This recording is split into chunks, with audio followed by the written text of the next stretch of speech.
Advantages of SI system.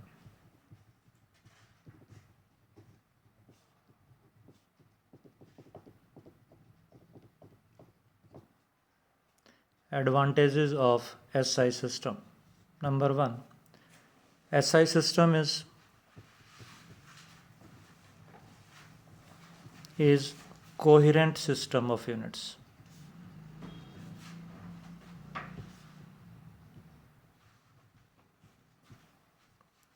What is the meaning of this? What is the meaning of coherent system of units? Coherent system of unit का meaning ये है कि ये सभी fundamental units से based होता है और इसकी वैल्यू कभी चेंज नहीं होती। मैं आपको बता दूं कि भाई अगर हम बात करके चलें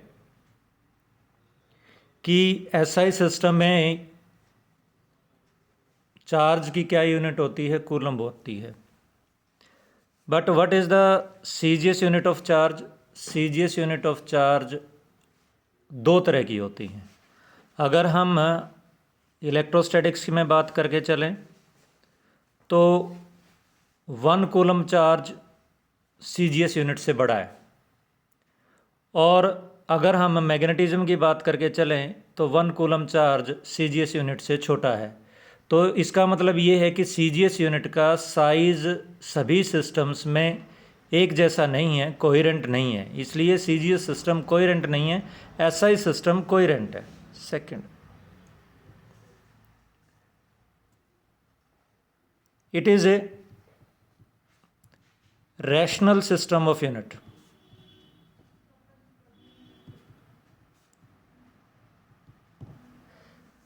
ये क्या है आपका? This is rational system of unit. Rational system of unit का क्या मीनिंग है? एनर्जी है हमारे पास, वर्क है, इलेक्ट्रिकल एनर्जी है। अब इनकी यूनिट्स को अगर हम एमकेएस सिस्टम में बात करके चलें तो एनर्जी को, वर्क को हम जूल में लिखते हैं, हीट एनर्जी को हम कैलोरी में लिखते हैं, इलेक्ट्रिकल एनर्जी को हम वाट आवर में लिखते हैं। बट अगर हम एसआई सिस्टम की बात करके चलें तो चाहे हीट एनर्जी हो, चाहे मैकेनिकल एनर्जी हो, चाहे इलेक्ट्रिकल एनर्जी हो, सबके लिए यूनिट क्या है आपकी? जूल है। It is absolute system of units.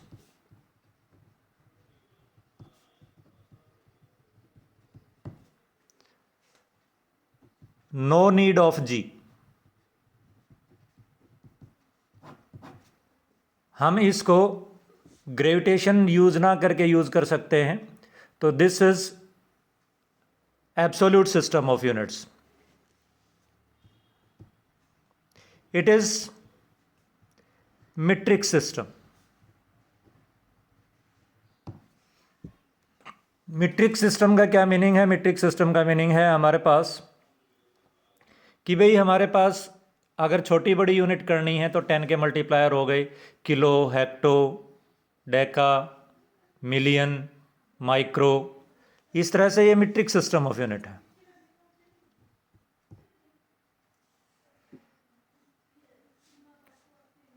In SI system we use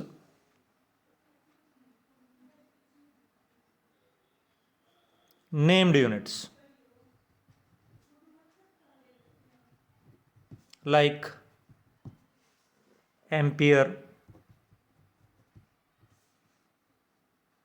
joule, volt, etc. तो ये कॉम्प्लिकेशंस को कम कर देती हैं, इसलिए आपके पास एडवांटेजेस हैं एसआई सिस्टम का। और सबसे बड़ा एडवांटेज तो यही है कि भाई ये आपका हर जगह एक्सेप्टेड है। Now some units of length. First of all big units define करके चलते हैं। Number 1, first we define as astronomical unit.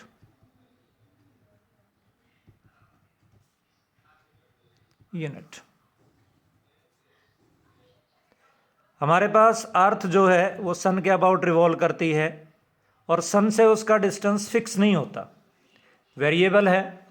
तो what we do, the average distance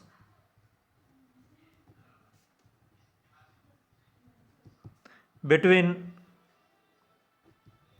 sun and earth is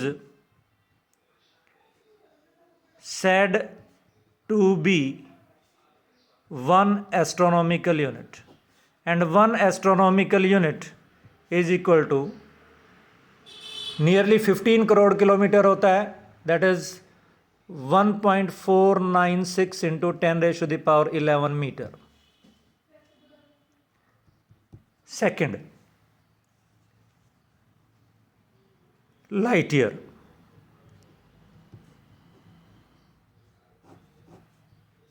It is the distance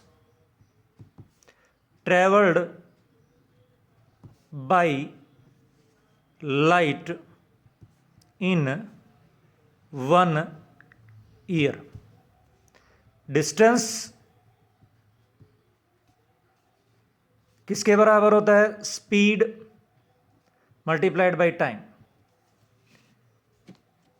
speed किसके बराबर है, तो 1 light year किसके बराबर हो गया, स्पीड किसके बराबर है लाइट की, 3 into 10 raise to the power 8 metre per second multiplied by 1 year. अगर आप 1 ईयर को सॉल्व करके चलो, 1 year that is equal to 365 days multiplied by 24 hours multiplied by 60 multiplied by 60, तो ये आपका nearly equal to 3.15 into 10 raise to the power 7 seconds आएगा।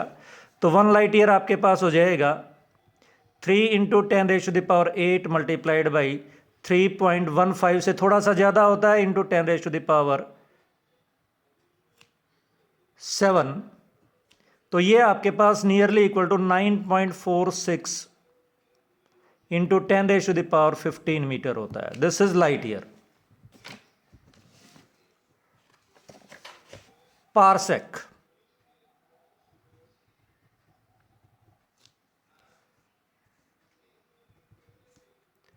पैरालैक्टिक second,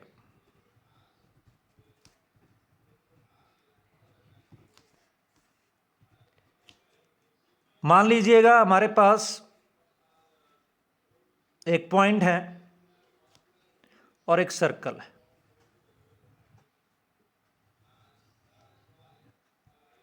इस सर्कल का रेडियस 1 पारसेक होगा। कब होगा,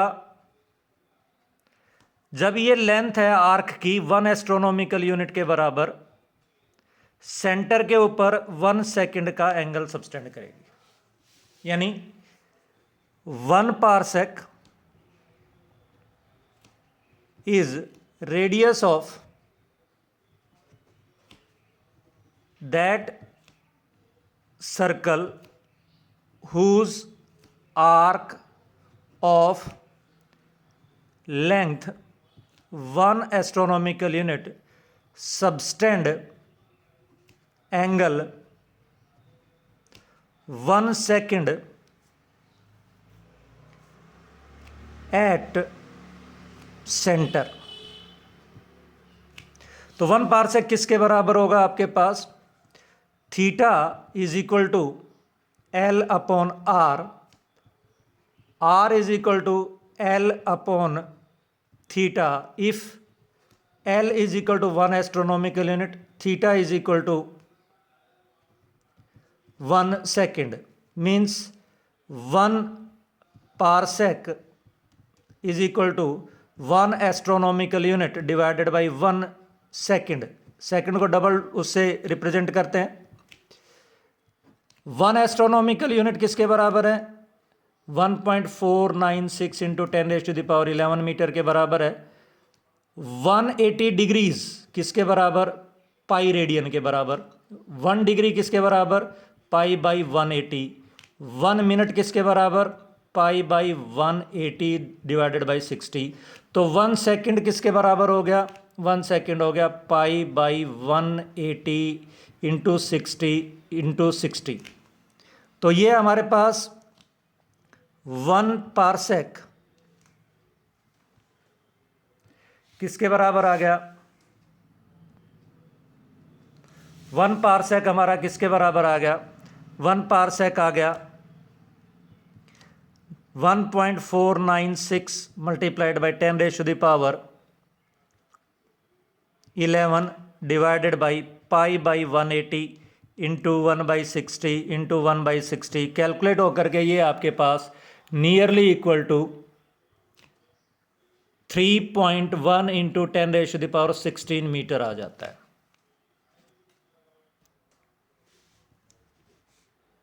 small units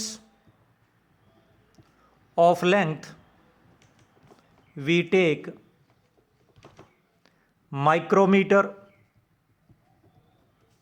that is equal to 10⁻⁻6 meter, also called micron. Nanometer,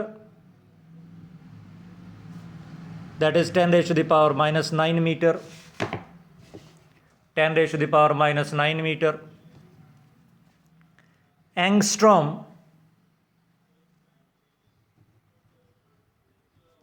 10⁻⁻10 metre atom का साइज होता है।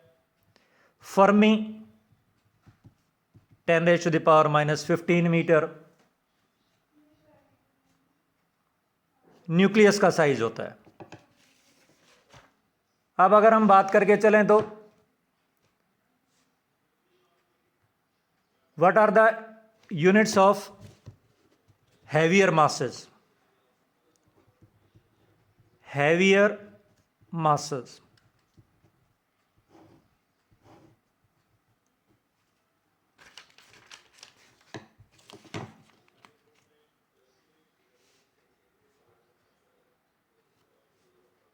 one ton is equal to 1000 kilogram. 1 quintal is equal to 100 kilogram.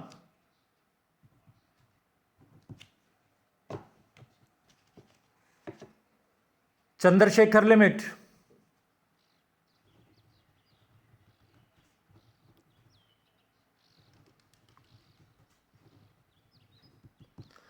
One 1.4 times mass of sun,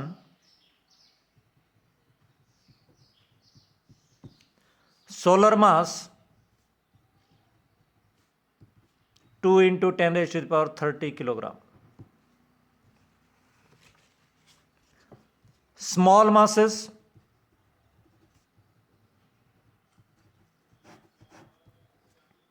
atomic mass unit किसके बराबर है? 1/12 of mass of 1 carbon 12 atom. कितना calculate होकर के आता है ये आता है आपके पास 1/12 किसका? मास ऑफ कार्बन एटम का। तो मास ऑफ कार्बन एटम 12 ग्राम कितने का है? एवोगेड्रो नंबर का 6.023 into 10⁻23।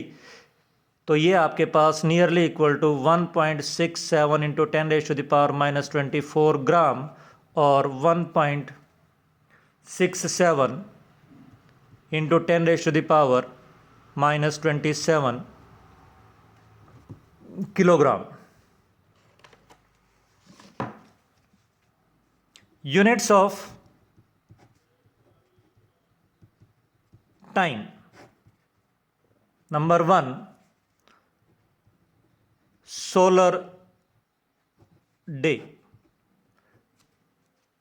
Time between successive passes of the sun across the meridian.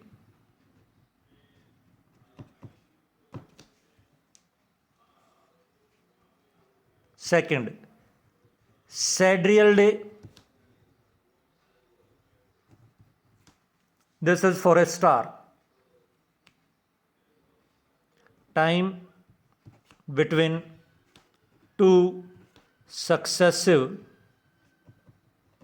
passes of a fixed star across the meridian.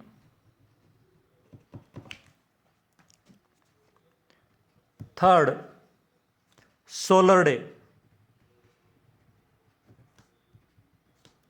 Time taken by Earth to complete its revolution about its own axis.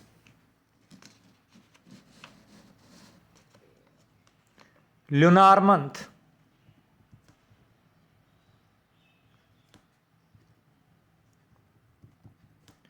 Time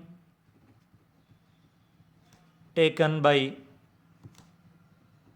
moon to revolve about Earth, nearly equal to 28.3 days. Shake, very small unit, 10 raised to the power minus 8 second. Now we will discuss methods of measurement of distances.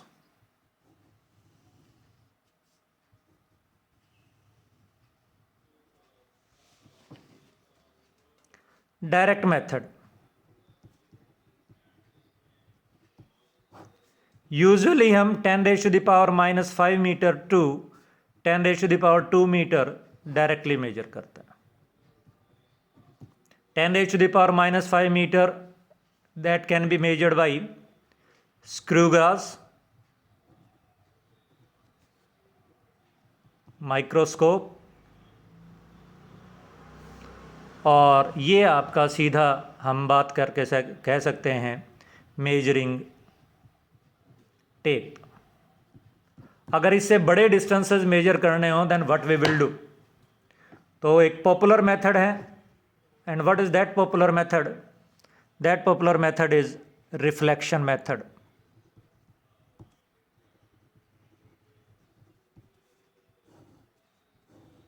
Reflection method first, echo method. ज़्यादा नहीं लिखूंगा ना, आपको लिखने की ज़रूरत है. Echo method. मान लो हमारे पास कोई नियर बाई हिल है और हम यहाँ पर खड़े हैं, हमें इसका डिस्टेंस मेजर करना है. What we will do, we will fire a gun here.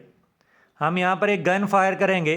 The sound of fire will be reflected back by hill and echo is heard. तो एस डिस्टेंस जाने में लिया और एस डिस्टेंस वापस आने में लिया. तो क्या हुआ हमारे पास? Total distance travelled 2s is equal to c multiplied by t. What is c? Speed of sound. What is t? Time between interval of firing of gun and hearing of echo. Therefore s is equal to c multiplied by t divided by 2. Next, laser method.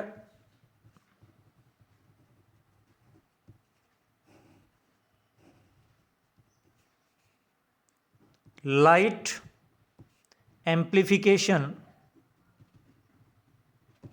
Bye stimulated emission of radiations.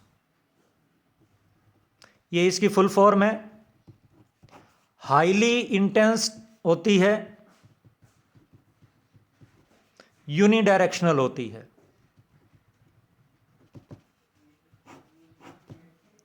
Usually moon का distance used to measure distance of moon. क्या करते हैं, हम यहां पर खड़े हैं, moon है इधर, लेज़र प्रोड्यूस करते हैं, मून की तरफ लेज़र जाती है, वापस आती है, उसी तरह से आपके पास एस डिस्टेंस जाने में ट्रेवल करती है, एस डिस्टेंस वापस आने में ट्रेवल करती है। टोटल डिस्टेंस कितना हो गया, 2s into is equal to C multiplied by t. तो यहाँ पर आपके पास s जो आ गया वो c multiplied by T divided by 2 आ गया। c यहाँ पर 3 इंटू 10⁸ मीटर पर सेकेंड है। Next, third, radar, radio detection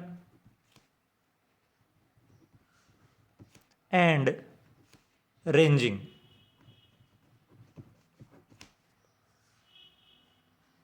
for aeroplane like objects.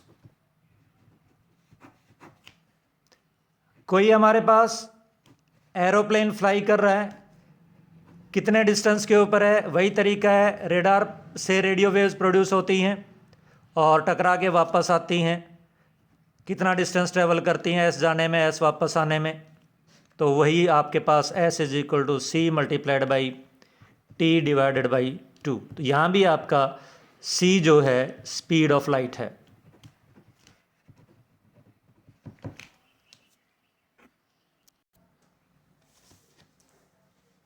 Next, sonar. Sonar में क्या होता है, साउंड, नेविगेशन एंड रेंजिंग।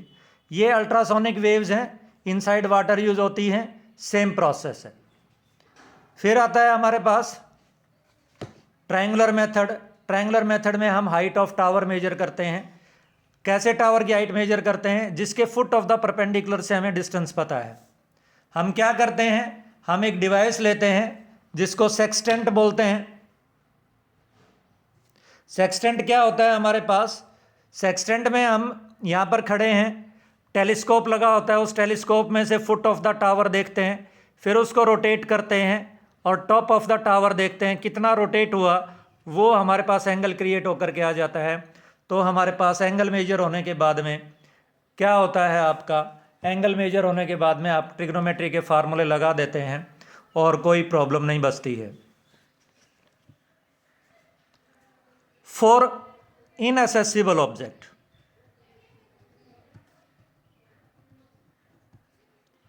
अगर हमें x नहीं पता हो तो क्या करें, व्हाट विल हैपन। मान लो हिल है, पता नहीं उसका परपेंडिकुलर तो कहां ड्रॉप होगा, then what we will do, हम दो जगह से सेक्सटेंट से एंगल मेजर करेंगे। एक तो हमारा θ1 हो जाएगा, फिर A से B उसी लाइन पर नॉन डिस्टेंस के ऊपर पीछे चले जाएंगे, और फिर दूसरा मेजर हो जाएगा हमारा θ2। ये फुट ऑफ द परपेंडिकुलर है, मान लेते हैं ये पॉइंट P है और इसकी हाइट किसके बराबर है, h के बराबर है। तो क्या हुआ, हमारे पास AB डिस्टेंस पता है हमें किसके बराबर है, x के बराबर है। ये मान लेते हैं AO है, तो h डिवाइडेड बाई AO किसके बराबर हो गया, टेंजेंट ऑफ θ1। मतलब AO किसके बराबर हो गया, h कॉट ऑफ θ1, क्योंकि कॉट थीटा जो होता है वो 1 अपॉन टेंजेंट थीटा होता है। अब इसी तरह से h upon AO plus x किसके बराबर हो गया, टेंजेंट θ2 के बराबर हो गया। That is AO plus x किसके बराबर हो गया, h कॉट θ2 के बराबर हो गया। तो ये फर्स्ट इक्वेशन आ गई, सेकंड इक्वेशन आ गई। सेकंड इक्वेशन में से फर्स्ट इक्वेशन सब्ट्रैक्ट कर देते हैं। x किसके बराबर आ गया, h कॉमन आ गया, cot of θ2 minus cot of θ1। तो यहाँ से हमारे पास h आ जाता है, किसके बराबर आ जाता है, x upon cot of θ2 minus cot of θ1। आज बस इतना ही करेंगे। इसके न्यूमेरिकल दूंगा मैं आपको, वो आप सॉल्व करेंगे।